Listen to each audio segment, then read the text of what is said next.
ოდესღაც შორეულ ქვეყანაში ულამაზეს მდინარესთან სამი ძმათხა ცხოვრობდა. ერთმანეთს ძალიან გავდნენ, მაგრამ განსხვავებული ხასიათი ჰქონდათ. უფროსი, ყველაზე დიდი და ძლიერი, ძალიან მამაცი იყო. შუათანა სწრაფი და მოხერხებული იყო. ხოლო უმცროსი, ყველაზე პატარა, ძალიან საყვარელი და ჭკვიანი.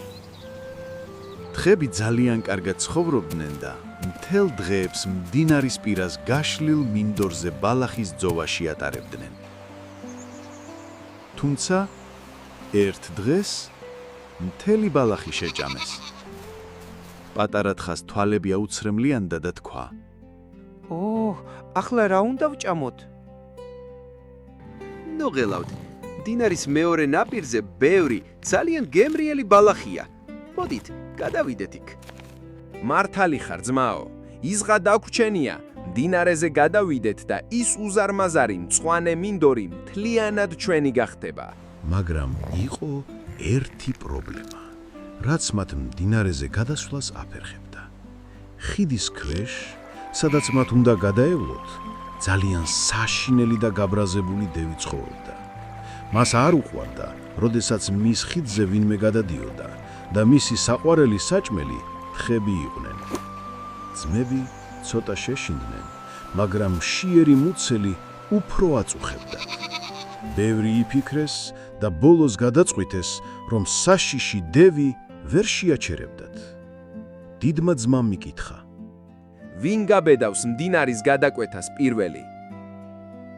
პატარა თხა, რომელიც მიუხედავად იმისა, რომ ყველაზე პატარა იყო, მაგრამ ძალიან მამაცი, წინ გამოვიდა და თქვა: მე წავალ პირველი.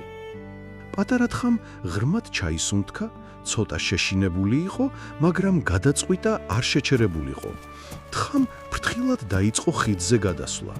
მისი პაწაწინა ფეხების ხმა ხიდზე ისმოდა. დევმა, რომელსაც ძალიან მგრძნობიერი ყურები ჰქონდა, ფეხის ხმა გაიგონა და დაიყვირა.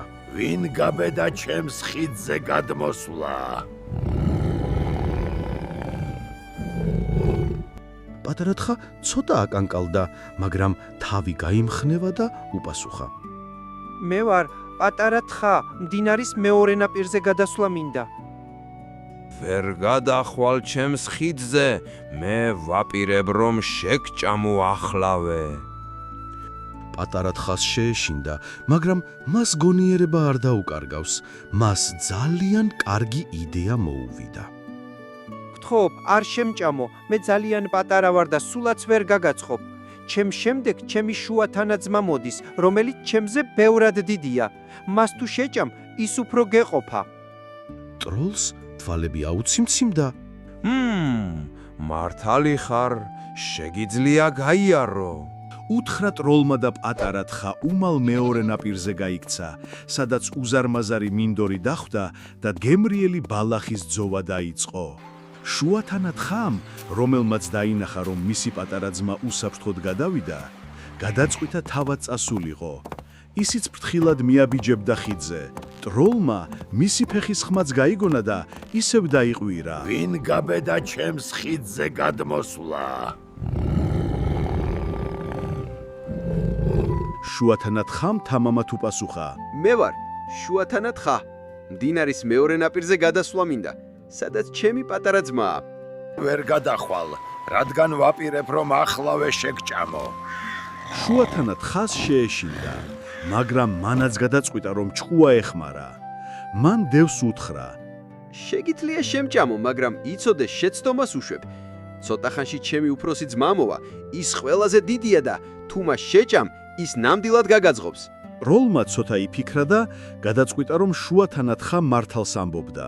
კარგი, მაშინ შეგიძლია შენც გადახვიდე. შუათანა თხა უმალ გაიქცა მდინარის მეორე ნაპირისკენ და თავის პატანა ძმას შეუერთდა. ორივე ბედნიერები და კმაყოფილები იყვნენ, რადგან ახლა გემრიელ ბალახს მიირთმევდნენ. ბოლოს დიდი, ძლიერი თხისჭერი დადგა. მან დაინახა, რომ მისი უმცროსი ძმები უსაფრთხოდ იყვნენ და გაიფიქრა, რომ ახლა მისი დრო იყო ეჩვენებინა თუ რა ძლიერია. მისი ფეხების ხმა ხიდზე ძალიან ძლიერი იყო. ტროლს ასეთი ხმა არასდროს გაუბონია. გაბრაზდა და დაიყვირა. ვინ გაბედა ჩემს ხიდზე გადმოსვლა?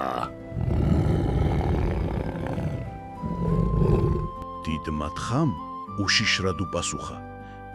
მე ვარ, დიდი თხა, მე ვაპირებ გადავიდე მდინარის მეორე ნაპირზე, რომ ჩემს ძმებს შევუერთდე და შენ ვერ შემაჩერებ. ტროლი ძალიან გაბრაზდა. ვერ გადახვალ, რადგან ვაპირებ, რომ ახლავე შეგჭამო.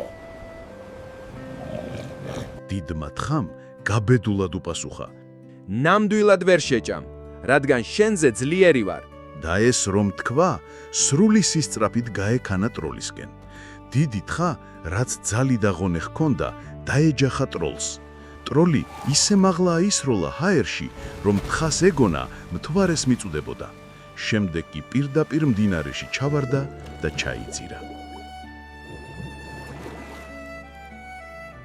დიდმა თხამ გამარჯვებით გაიარა ხიდი და შეუერთდა თავის პატარა ძმებს. სამმა ძმამ იმ დღის შემდეგ ისევ ბალახის ძოვაში განაგრძეს მთელი დღის გატარება. ისინი ბედნიერად და მშვიდად ცხოვრობდნენ, რადგან საშიში ტროლი აღარ აწუხებდათ.